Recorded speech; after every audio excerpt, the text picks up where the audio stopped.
Hey, Cashflow Ninjas, real quick before we jump into today's episode. I've been asked by many people recently, what has been the one thing that has made all the difference on my journey as a business owner and investor? I started businesses and I've invested in businesses. I've invested in single family real estate, multifamily real estate. I still have a sizable portfolio of multifamily real estate, historic resorts, mobile home parks, oil and gas, life settlements, gold and silver, Bitcoin and cryptocurrencies. I could go on. But the one thing that has changed the financial trajectory for myself and my family has been infinite banking. Yes, you heard that correctly. That is the number one thing I've done over the past 2 decades that have made the single biggest difference. And it's not even close. Setting up and building out a family banking system using infinite banking has enabled me to create my own financial system. This year, it has allowed me to focus and not pay attention to all the chaos in the global economy and global financial markets.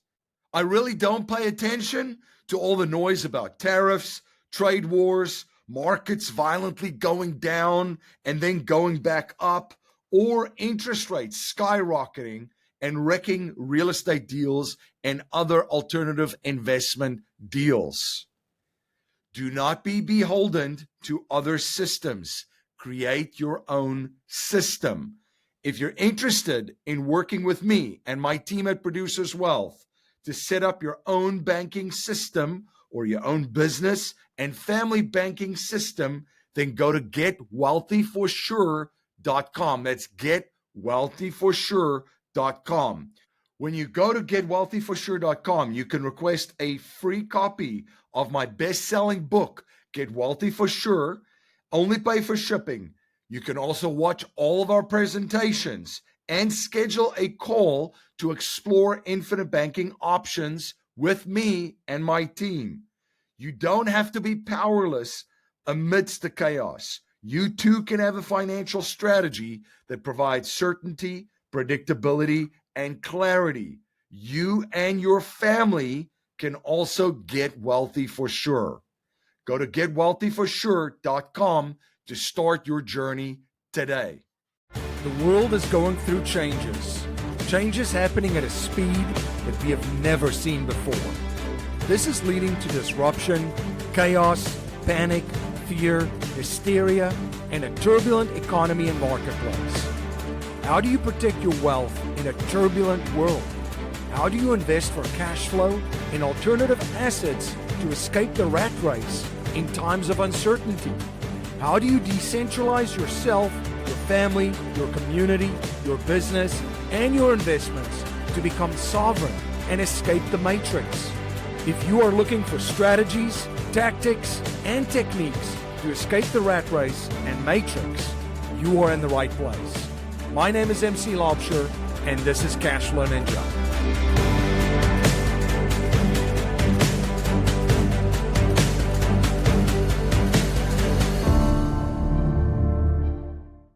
This is Cashflow Ninja. I'm MC Laubscher. Thank you so much for joining me for another episode and spending your most valuable resource, your time, once again with me on the show. Everything Cashflow Ninja is at cashflowninja.com. That's cashflowninja.com. We've got over 1,000 podcasts. We've got books, reports, webinars. Everything is at cashflowninja.com. And don't forget to subscribe to the best newsletter in the alternative wealth strategy and alternative asset investing space, the Wealth Dojo. You can subscribe to the Wealth Dojo by going to cashflowninja.com/subscribe. I've got a fantastic show for you today. I'm joined by Bret Morgan. Bret is a super entrepreneur and investor, and we're going to dive into the restaurant business and how to start a restaurant and a bar. Bret, it's great to see you. Nice to see you again. Yeah, I've been looking forward to this conversation.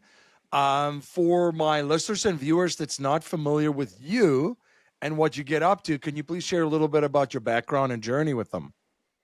So my name's Bret Morgan. I'm a real estate investor and a serial entrepreneur. I work out of Monmouth County, New Jersey, which Asbury Park, Bradley Beach, and a lot of the beach towns. We're about an hour south of New York City and about an hour east of Philadelphia. And really, my background was completely not real estate related. I was a computer science major. I worked for some IT telecom companies for a bit, and I quit completely, just like was burned out, and I opened up a punk rock club in North Jersey because I played music, and it was literally my first like foray into like running a business, and I really did it just as a reason to like kind of like just hang out with my friends, drink beer, and book a bunch of bands and have a club to play at. Um, I did that for a number of years. Eventually, I learned that there's a lot more to that. I gave myself a crash course in like business and entrepreneurship. I joke that I gave myself an MBA in probably like 6 months. Uh, got into like being able, like learning that, hey, you got to start things like a retirement account and IRAs and investing and so really I did a lot of that for a while and then real estate I guess later on became an interest when couple years later, fast forward, I was had started a couple co-working spaces in the area, and one of the spaces we were working in, we were generating most of the revenue and turning around and writing checks to the landlord who was using that to basically carry the cost of his building. And the light switch went off one day. I'm like, why aren't we doing this? So we ended up buying a building up the street, and a couple years later, we bought another building. And really, at that point, I was like, oh, okay, this makes sense now. And really, at that point, like I really wanted to start to use my ability to build businesses, build teams, build like communities, and really just focus on like how do you layer that into real estate investing and be able to. A lot of times, it seemed like real estate investors were trying to buy like a home and then just rent it out, and really it was just kind of like we don't have to work at all, we don't have to like it's put it on autopilot, we don't have to really think about anything. And my approach was like I enjoy building businesses, I enjoy that piece of it. So really at that point, how do I partner with some people maybe that are good at like filling in my gaps with can like capital raising or sourcing deals, and really that's really was the next iteration. um, so I guess it was around 2022. I found 9 units that was on a in Bradley Beach, which is about 4 blocks from the water, and it was pretty run down. And I had met my partners in that project, Dennis and Fabio, and they I had was having lunch and I mentioned it, and they're just like, "Oh yeah, we need to go see that thing right now." I was like, because I basically was like, I don't know what to do with it. It seems like it would make sense, but I have a lot of ideas of what I could do as far as a business, but I don't know how to take it down. So we put together a business plan. Really, they helped bring a lot of capital and the business expertise in that side of it. I built the hospitality and business component out, which it's short-term rental investing is really the same thing as co-working. It's just a different, slightly different client, but it's really the same business model. So I was already doing that for about a decade before we even jumped into that. So that component was pretty easy.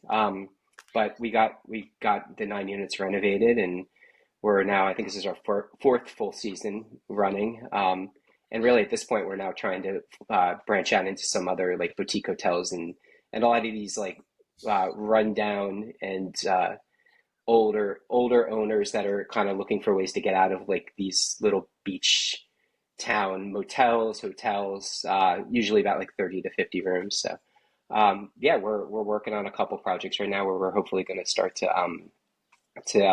move into that direction as well. And then simultaneously, I guess along the lines of hospitality, I've always had an interest in food, so we've also been working on adaptive reuse of. Currently, we have a bank building in Avon and then a bank building in Spring Lake, New Jersey, that we're working on transforming into bar restaurants. So That's kind of the quick Are you rundown of busy 20 enough years. these days? Are you busy enough?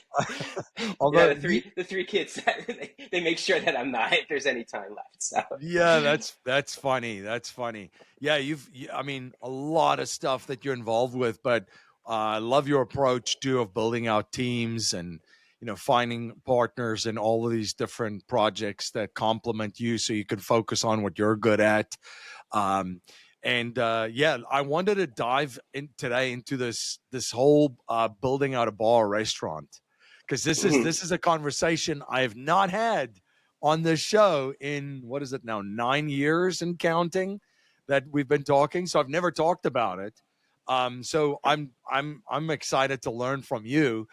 So let's start with the bar and the restaurant. I can kind of sense on your journey that where you started, from that punk rock band, kind of like, uh, just kind of like bars that you started, to how you kind of like ended up here, because it's the same kind of thing in hospitality, boutique hotels, short term rentals, kind of thing. But what makes this attractive for you, in your mind as a business owner, to start these restaurants and bars? I guess the thing for me is first and foremost. I mean, I love like food, cooking. I mean, I eat a little bit of seafood now, but primarily like vegan for 20 years. So I learned how to cook. I learned how to cook a lot of like Asian, Southeast Asian, a lot of like like traditionally vegetarian food, but with lots of flavor. And I learned and I promise this will tie in, but I really, that was my first passion with doing a restaurant. And generally most of what I do is when I was younger, I was playing in bands, I was doing basement shows, and then like I was like, what do I want to do with my life? Oh, I like this. Might as well open up a music club. So I guess it's a little bit of like a similar type of mindset. Now, running a restaurant is obviously a completely different beast. So really, fortunately, if this was 20 years ago, I would have probably jumped in and trial by fire. Uh, but I think the way we're approaching it now is that I've partnered with a pretty prestigious restaurant operator in the area.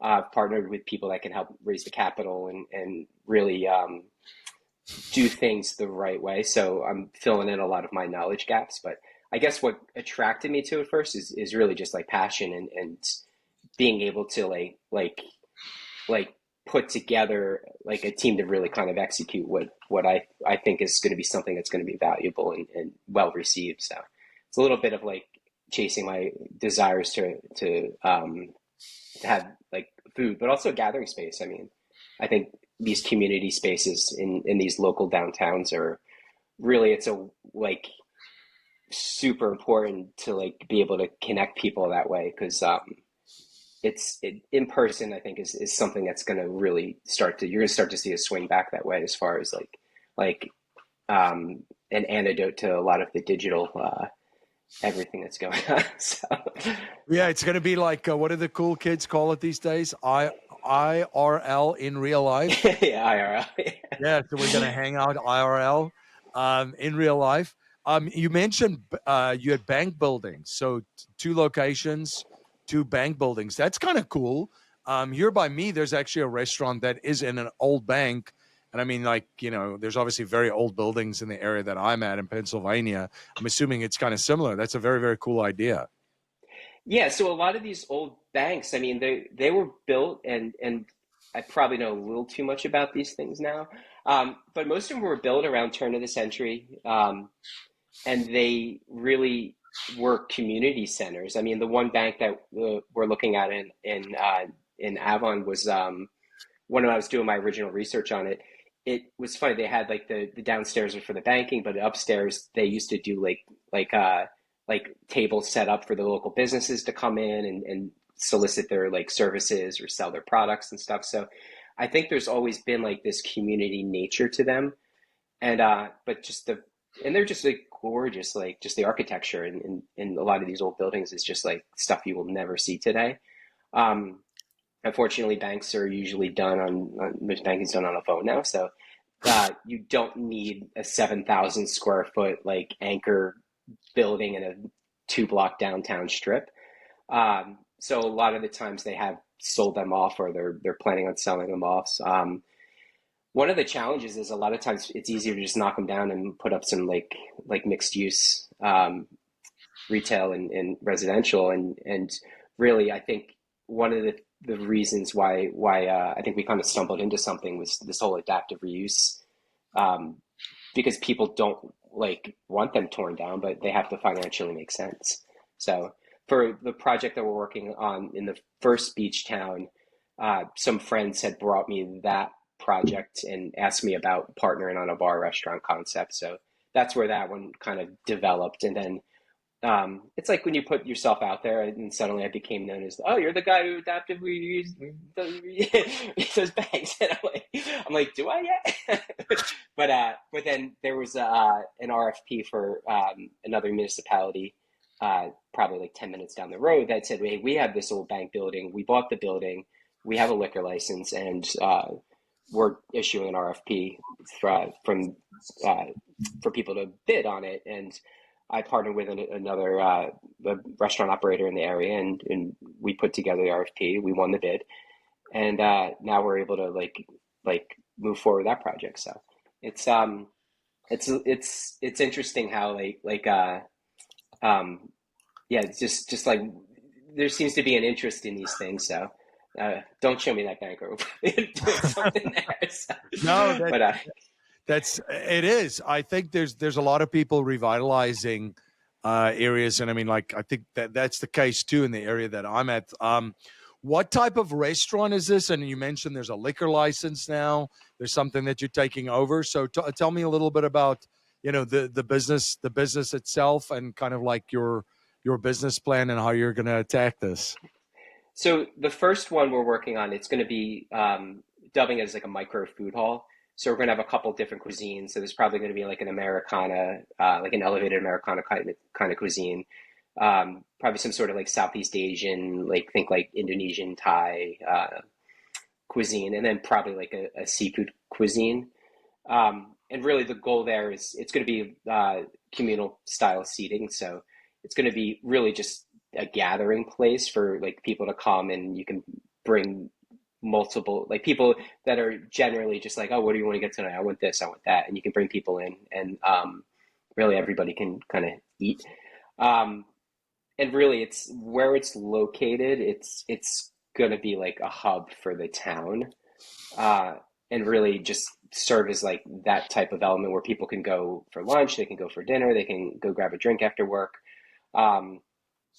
And then the second place is the one that we're actively working on, and we're scheduled to open in March of next year. But that's going to be like Southern French kind of coastal cuisine.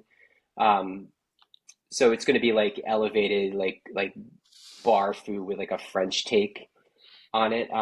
Again, it's another town that doesn't have a liquor license. We're going to be the first and only liquor license in town. So it's important to really focus on the bar aspect of that project, because the town has expressed, the municipality has expressed like, hey, we want good food here, but we also like want this to be a place that people can come and grab a drink after work. So yeah, beautiful aesthetic, beautiful like comfortable spaces, and really just like well intentionally designed spaces. So. Great. And then just from a number standpoint, these are pretty profitable business models, right? I mean, bar restaurant is not. There's a lot of cash flow. Profit wise, it really comes down to management and operations. It's managing your obviously your labor costs. It's managing your food costs, managing your liquor costs. There's a lot of I guess industry standards, but if you can move things like if you can not sacrifice like quality and then improve your margins on a point or two one way or another, then really that's where the money's made. So yeah, very very thin margins but high volume. Mm-hmm. Yeah. It's fascinating because and will there be live events in there too? You mentioned it's a like a communal space, for people to meet up. Is there going to be back to your music days, some live music in there? Um, Probably not to the extent of what what we used to do. I think No punk rock while you're eating no Thai punk food. rock. We're thinking like singer songwriter, acoustic, really just things that fit in the character of the town. They aren't major like downtown or cities, so there are some residential units like in some cases like above or in other cases behind the building. So whatever we're doing, it's going to be mindful of the community. So it's not going to be loud like live music that some of the I guess where most people's heads usually go. So. Back to the real estate too. A lot of these towns, do they have incentives too for entrepreneurs and investors like yourself to come in, buy up these older buildings and restore them and breathe new life into them? The towns themselves, not usually, but there are some state level incentives, and a lot of them revolve around like clean energy. Like if you're redoing your HVAC and your energy, or in the case of putting in the kitchens, there's certain equipment that we can buy, and if we buy within certain parameters, then we get certain rebates. There are other. New Jersey's not the cheapest place to invest or run businesses. So there are a lot of incentives as far as like covering soft costs and a lot of like the things that are just like wasted, like like the money you spend before you even get out the gate. So they do have incentives. I mean, you got to get to the finish line, and but if you do, then it seems like there's uh, the state's pretty good in that regard. They get it. So. Yeah. And your investments and your businesses too is all in your backyard, right? So it's all local, pretty much driving distance. And the reason why I ask is there's different philosophies, and there's folks that invest all over the world. You like it pretty close to where you're at. I generally like to be able to bike wherever I invest in. So if I can if I can ride my bike there within an hour, it's generally how I like to be. No, but yeah, I mean, there's something about like knowing an area that you're in, and really, it's like for me, it's. I mean, making money is obviously important, uh, but it's less like doing it geographically away from me is less important than being able to build something sustainable like in my backyard. So I want to be able to like go and spend time and hang out and have a place for like my kids to work one day if they choose to, and really just have like have something that it's you're affecting the communities that you're living in. Yeah. I like that. You're building up the community around you, and the more you invest in there, obviously, the more tighter and tight knit the community is going to be. And that's the other thing too, because like I said, it's crazy when you think back, but it's been 9 years that I've been doing the show, and yes, it might have seemed at one stage too, for me personally, like very attractive to be like, hey, well, you can invest where you want, you live where you want. It's two separate things. It's kind of funny how you get older too. You start to realize just how important it is to put your capital right there in your backyard, and try to build things around you and in your neighborhood so that everybody else in your community can actually benefit. Yeah, yeah. I mean, it's really like comes down to like where do you want to put your energies? Where do you want to put your efforts? Um, and what do you want your legacy to be? So. Yeah. No, absolutely. And big picture. So where do you think 5 years from now you're going to start? You start these two. You're very successful in the other ones. I've actually stayed at Bradley Beach for an event, which we'll talk about in a second. It's really really cool what you guys have done there.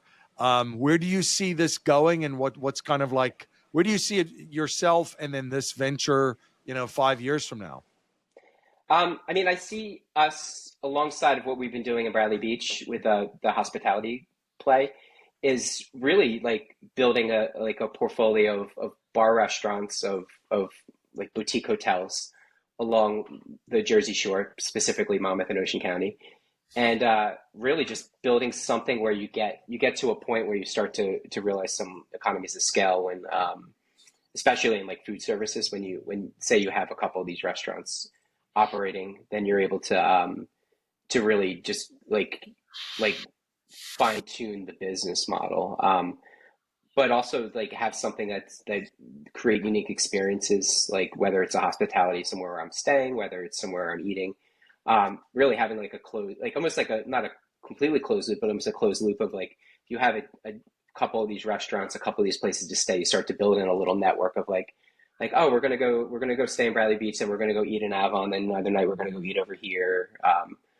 and really just start to build in this like really like curated experience for people. Yeah, that no, it's fascinating. And staying on community, talk to me a little bit about how important communities are for you, and obviously network building out your network. That's something that I've seen firsthand that you do pretty well. And I've actually attended one of the events and spoke at your last event at Bradley Beach, which we'll get to in the next one. But before we do, yeah, talk to me a little bit about the importance of communities and building out networks. Well, I think community started with me with like doing basement shows and really, and then going into like punk rock club and really just that ethos of it's a very tight knit community. Um, and when we started our co-working business, I remember we opened up a space, and because one of our other businesses was growing, and we rented another space, and we had too much space, so like we were like, oh, let's try opening a co-working space, and nobody came. Right? Nobody knew what it was. We were open before we worked. Like it wasn't like a term at that point. So we really I leaned into my software development background. I had a really a community of like developers and graphic designers and people that I was working on projects with, and really I started to host like the Jersey Shore, it was the Jersey Shore web developers, and then it became the Jersey Shore Tech Meetup, which then grew to probably about like 3,000 members in the area. And we launched a conference that went for 10 years up until COVID. And really it became almost like an institution in the area. And the community is actually still running. And but the beauty of it is like there's like other people running it and hosting events, and it's growing now, and it's kind of become something bigger. And really, what when we started Offshore Wealth Summit and the event that you were at last year in Bradley Beach, a lot of that is the same mentality of like how do we like we have a space, like how do we bootstrap a community around the space, because like it's I mean we put a lot of time energy into it. It's a beautiful space, and really it's a good place to get people together, and I see a lot of value in being able to like just get people in the same room or the same village for that one, and really just like watch what happens that doesn't even have your direct involvement. It's like you can just gather people together, then it becomes like something bigger than any one individual. So Yeah. it's been my playbook for 20 years. But it's what charges me up and fuels me. So Hey, it's working. It's working. So, tell me about this is the second offshore summit that you guys are hosting. Tell me a little bit about that, and then yeah, just there might be some people listening that is in the area in New Jersey. There's a ton of them in Pennsylvania in the Philly area that might be interested. yeah, so this is our second year hosting it. It's a 3-day mastermind retreat in Bradley Beach, New Jersey, at our the Surf Village. It's our boutique hotel that we built. It's about 4 blocks from the beach. It's 2 blocks from the train station. Nice and easy to get to if you're coming from the city. It really it's like about 25 to 30 people that were some people stayed, some people are local that come in, and really just there for like 3 days of networking, uh, masterminding, some speakers like MC. I know you spoke, and you're speaking again this year. Yep. Which I mean, I think I was like uh, infinite banking and everything for like 3 weeks after. I was like, oh my god, I need to learn everything. Like you totally blew my mind open with a lot of a lot of new ideas that I hadn't even realized. And but really, it's putting a bunch of smart people in a room together for an extended period of time with some learning, but a lot of like hanging out and a lot of just like bonding that happens. So it's it's really it's modeled on so I've traveled. I before kids I used to travel every 3 months. I try and put myself out of the country for a couple of weeks. And I used to just like backpack and stay at hostels. And one of the things I always loved is like you literally would come in to a new place and not know anybody. And then 24 hours later, you're like best friends with everybody. And a lot of that mentality is really just about, there's like a loose shared interest in things, but really it's just like having like a loose itinerary also of like things to do and ways to kind of connect. And, and it's still, there's people still over my 15 years of traveling like that I still like connect with pretty regularly. And so that was modeled like off of that concept. And I think it's incredible anytime you can put people together like that. Awesome. Yeah. And a great bunch of folks. I really enjoyed it. Great conversations. And like you were saying, a lot of, informal kind of stuff where you're connecting and having great side conversations and learning from a whole bunch of people there that are doing very, very cool things and different things. And I learned a lot just from you and your businesses and everything that you're involved with. And that's why it's awesome to share with my audience. Where can they go if they're interested to learn more about the Offshore Wealth Summit and they wanted to check it out? Where should they go? So the best way to go, or best place to go, is you can go to our website. It's bradleysurfvillage.com. And there's a retreats tab. And if you just click on that, you'll see Offshore Wealth Summit 2025. So there's speakers, there's tickets, and itinerary and everything else up there. One question I always ask for my first time guests, right? So we talk about business, we talk about investing, we talk about money, we talk about cash flow on the show. But we also talk a lot about legacy and living and leaving a legacy. So I always ask my first time guests, if you cannot pass on any money to future generations, but you can pass on 3 principles and values to them for them to, build wealth and achieve happiness and success, what will they be? I mean, first, I don't know if it's about building wealth, but I always like to go back to this notion of like most of us have 100 years at best. So really, it's like your time is limited. So put your energies, like not just the things that make money, but put your energies into the things that matter for you and the people around you. As far as like money, I think a limiting factor is a lot of our upbringing. Like I mean, my parents are great. My parents are teachers. I was told if you invested in stocks, you lose all your money. In hindsight, I realized because they had put some money in 1987, and so their experience was that you lost money. I bought my house because I invested in stocks. So it's like it really, it's like educate, like break out of I guess your conditioning that you're brought up with, and just take time to kind of educate yourself on things that you might not be comfortable with, or just think, oh, I'm not good at that, because most of the time it's not as hard as you think it is. And then I guess the third is really like again, I don't know if it ties directly to wealth building, but take care of yourself. I mean, I work a lot. I have obviously I have a lot going on, but I mean my work hours, I mean, I work probably 30 to 40 hours a week, and I dad a bunch, and I swim a bunch. I do a bunch of yoga when it gets nice out. I ride bikes, and I do a lot of like things. I focus a lot on balance, and I think really that's part of the reason, like at least I'm able to run as hard as I do. It's because I am balancing stuff. So. Brett, this has been a lot of fun. Thank you so much for coming on the show and Yeah, thanks for sharing having your me. journey and your knowledge. Where can folks follow you and stay in touch? Is there any place that they can connect with you? And if you want to give us just the Offshore Wealth Summit, web address again.